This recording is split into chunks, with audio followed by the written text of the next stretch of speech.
Okay guys, Miss Schreiber again. This time we're going to work on language in case you needed a little help on that.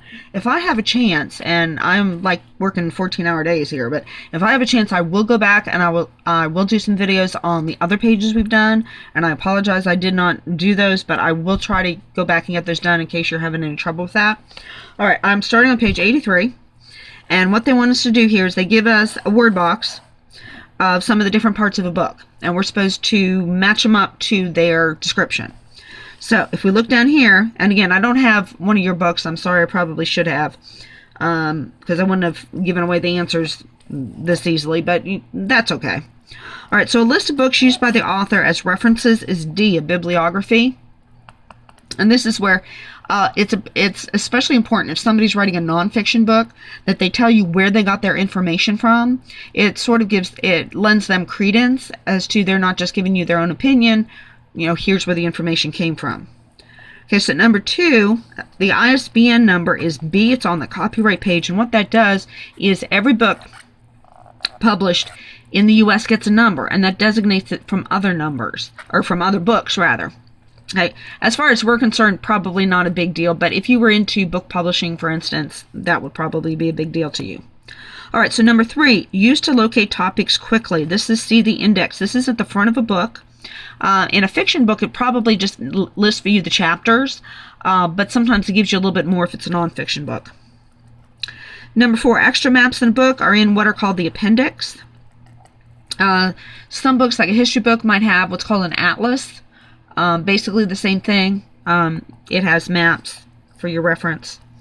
Number 5, meanings of important words in the book are going to be in F, the glossary. Now, not every book has a glossary.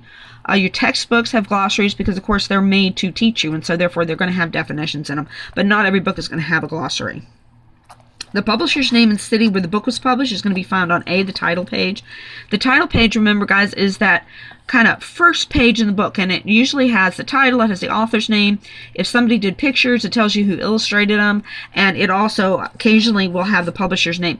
Not always. Sometimes you have to turn it over, and you have to use the copyright page, and so the copyright page will also give you the same information. All right, second exercise. Match each part of the book with the kind of information it can give you. Write the appropriate letter in the blank. All right, so again, here's our choice. We have a title page, table of contents, copyright page, index, bibliography, preface, and body. Body is, of course, the main section of the book. Preface is sometimes there's a writing ahead of it that gives you some sort of explanation, or it gives you somebody else's opinion on what's going on here. So it's kind of like an editorial in a way. All right, so number 7, exact page numbers for a particular topic is going to be D, the index, and that's in the back. Again, textbooks tend to have them. Not every single book will have them. Most nonfiction books have an index. Text of the book is the G, the body. That's the actual part of the book that you're reading. Number 9, the copyright date is going to be, again, on the copyright page, which, remember, is usually the back of the title page.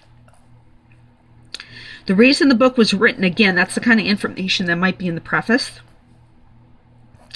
The author's name, title of the book, and the illustrator's name are going to be on the title page.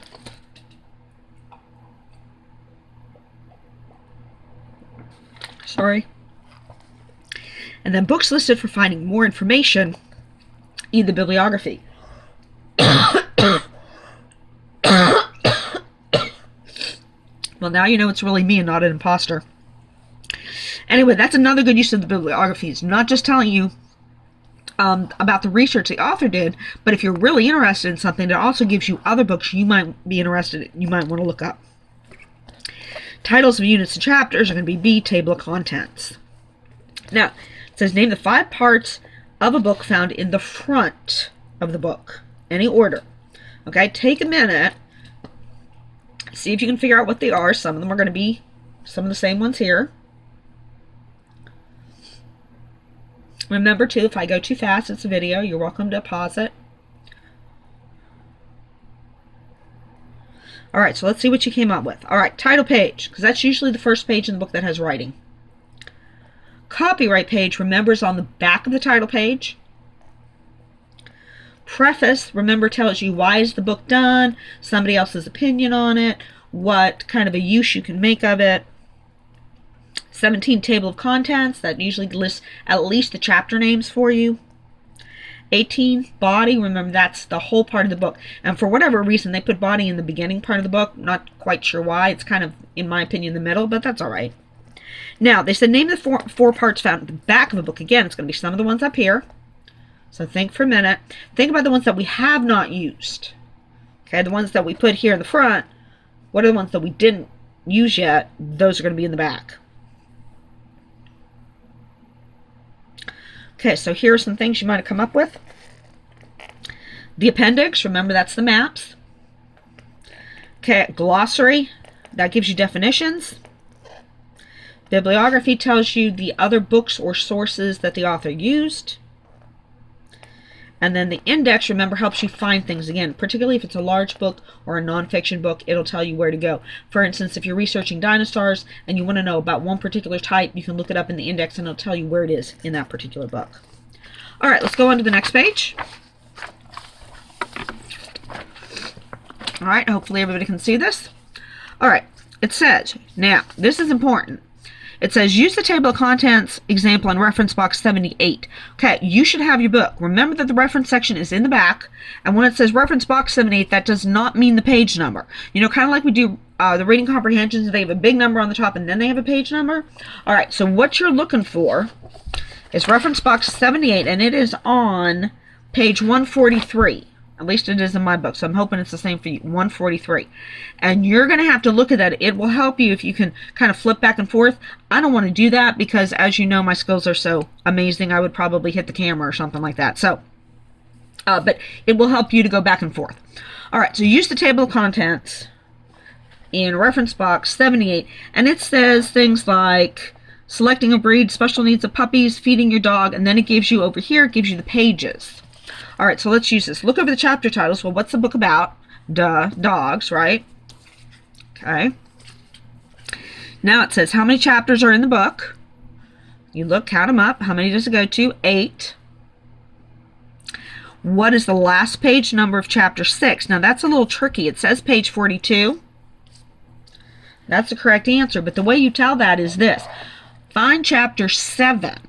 Now what page does chapter 7 start on? It starts on 43.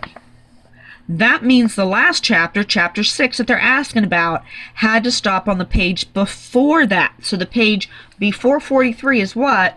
42. So that one was a little tricky if you didn't know how to do that, but now you do.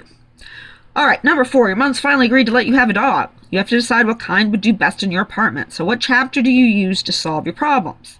All right. So, selecting a breed. There's actually a chapter, and it tells you things like if you live in an apartment, you don't want to get a humongous dog, for instance, or if you live like in the heart of the city and you think you'll have trouble walking the dog, you don't want to get one that's going to need a lot of exercise or has too much energy.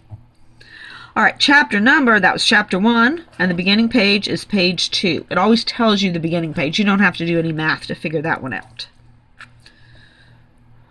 Okay, hoping everybody's okay, but again, remember, you can stop the video anytime you need to. Dad says your bulldog Fido needs to learn to fetch the newspaper. Personally, I think Fido would probably chew it up, but you know what? Hey, let's go with this. You don't know how to teach him, so what chapter will help you? Teaching your dog tricks. Like how to fetch the newspaper and not eat it at the same time. Chapter number 7, beginning page 43. Again, look back at the box 78 to see this. Make sure you understand where I'm getting the information from. Well, duh, yes, I'm getting it from my book. But besides that. Okay, number 6. You have a 15-year-old collie named Baby Cakes. Ah, that sounds familiar.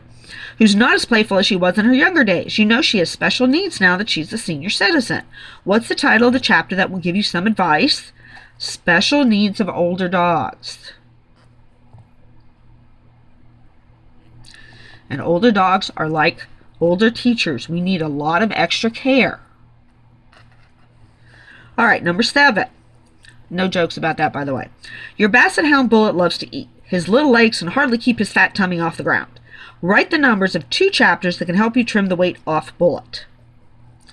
3, 4. And the reason for 3 and 4, I'm sorry, I've got to flip over there for a minute, is 3 is on feeding your dog so that you would know what is the right amount to feed him. And then chapter 4 was exercising him because we all know exercise helps you to lose weight.